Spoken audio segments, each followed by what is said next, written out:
ચાલો એક મજાનો પ્રયોગ કરીએ. શું આજની એઆઈ ટેકનોલોજીનો ઉપયોગ કરીને એક એવો વિડિયો બનાવી શકાય જે ખાલી ટેકનિકલી પરફેક્ટ જ ન હોય, પણ આપણી સંસ્કૃતિ અને ભાષા સાથે પણ ઊંડાણપૂર્વક જોડાયેલો હોય? આજે આપણે આવા જ એક ક્રિએટિવ સફર પર નીકળવાના છીએ. તો મૂળ સવાલ એ જ છે કે શું આજના એઆઈ ટૂલ્સ ખરેખર એટલા સ્માર્ટ છે કે આપણી એકદમ ચોક્કસ, એકદમ ખાસ જરૂરિયાતને સમજી શકે અને પછી એને પૂરી પણ કરી શકે? ચાલો આજે આ વાતને બરાબર ચકાસીએ. અને આ રહ્યો આપણો પડકાર. ગુજરાતીમાં સૂર્યગ્રહણ સમજાવતો વિડિયો, જેનું આખું સેટિંગ એકદમ કુદરતી વાતાવરણનું હોય. આ કોઈ સાવ સીધી સાદી રિક્વેસ્ટ નથી. આ તો એઆઈની ક્રિએટિવિટી માટે એક સાચી કસોટી છે. તો આ આખી પ્રોસેસ કેવી રીતે કરીશું? આપણે 5 સ્ટેપ્સમાં આગળ વધીશું. પહેલાં તો પડકારને બરાબર સમજીશું. પછી સ્ક્રિપ્ટ અને અવાજ બનાવીશું. એના વિઝ્યુઅલ્સ જનરેટ કરીશું. પછી જોઈશું કે ફાઇનલ રિઝલ્ટ કેવું બન્યું. અને છેલ્લે આ ટેકનોલોજી વાપરતી વખતે શું ધ્યાન રાખવું એના પર પણ વાત કરીશું. ઓકે, તો સૌથી પહેલાં સ્ક્રિપ્ટ અને અવાજ. કોઈ પણ સારા વિડીયોનો પાયો જ આ હોય છે. તો ચાલો શરૂઆત ત્યાંથી જ કરીએ. ખબર છે, કોઈ પણ સારી સ્ક્રિપ્ટની શરૂઆત એકદમ સિમ્પલ પણ પાવરફુલ આઈડિયાથી થાય છે. અને આપણને એ અહીં મળે છે. જેનું ગ્રહણ હોય તે જ દેખાતું બંધ થાય. બસ આ એક જ વાક્ય આખા વિષયનો સારાંશ આપી દે છે. આ જ આપણી સ્ક્રિપ્ટનો આધાર બનશે. હવે આ સાયન્સને એકદમ સરળ બનાવી દઈએ. ચાલો એક મજાની કલ્પના કરીએ. માની લો કે પપ્પા સૂર્ય છે અને મમ્મી પૃથ્વી. જ્યારે ચંદ્ર પપ્પા સૂર્ય અને મમ્મી પૃથ્વીની બરાબર વચ્ચે આવી જાય ત્યારે થાય સૂર્યગ્રહણ. અને જ્યારે પૃથ્વી વચ્ચે આવી જાય અને ચંદ્ર પર પોતાનો પડછાયો પાડે ત્યારે થાય ચંદ્રગ્રહણ. છે ને એકદમ સહેલું? અને હવે આપણી સ્ક્રિપ્ટ તૈયાર છે. તેને અવાજમાં ફેરવવાની જે પ્રોસેસ છે ને, એ તો એટલી બધી સરળ છે કે વાત જ ન પૂછો. VidE.io જેવા ટૂલ્સની મદદથી બસ આપણું લખેલું ટેક્સ્ટ નાખો, ગુજરાતી ભાષા સિલેક્ટ કરો, મનપસંદ અવાજ પસંદ કરો અને બસ ઓડિયો તૈયાર. ટેકનોલોજી આ કામ ખરેખર કેટલું આસાન બનાવી દીધું છે. સારું, તો આપણો અવાજ તો તૈયાર છે. પણ વિડીયોનું શું? હવે આવે છે વિઝ્યુઅલ્સનો વારો. ચાલો જોઈએ કે એઆઈ આપણી કુદરતી વાતાવરણની કલ્પનાને કેવી રીતે સાકાર કરે છે. અહીંથી જ અસલી જાદુ શરૂ થાય છે. એટલે કે ટેક્સ્ટ ટુ વિડિયો જનરેશન. જુઓ, શબ્દો કેવી રીતે દ્રશ્યમાં ફેરવાય છે.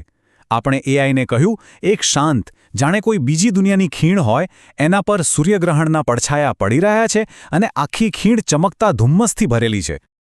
તો આ જાદુ પાછળનું રહસ્ય શું છે? ખરેખર તો એક સારો પ્રોમ્પ્ટ 4 મુખ્ય વસ્તુઓ પર બનેલો હોય છે.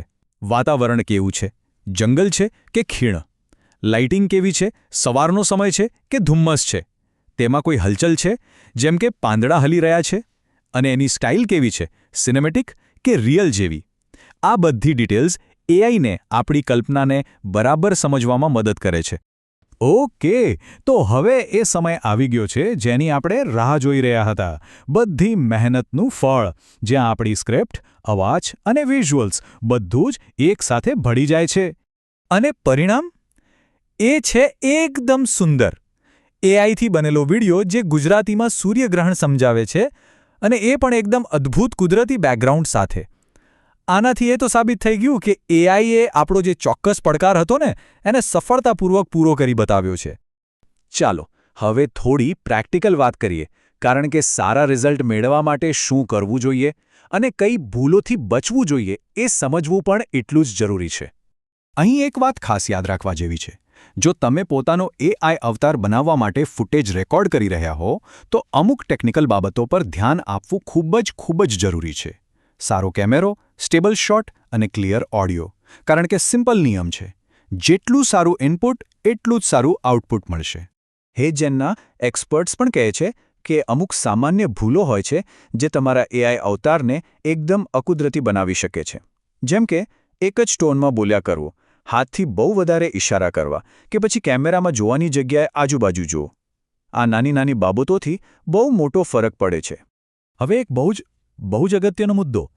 એઆઈ ભલે ગમે તેટલું પાવરફુલ હોય, પણ એ સંસ્કૃતિને નથી સમજતું. એની પાસે સંદર્ભ નથી. એટલે જ જવાબદારીપૂર્વક કન્ટેન્ટ બનાવવા માટે માણસની દેખરેખ તો જરૂરી જ છે. અને માણસની જરૂર શા માટે છે, એનું આનાથી સારું ઉદાહરણ બીજું શું હોઈ શકે?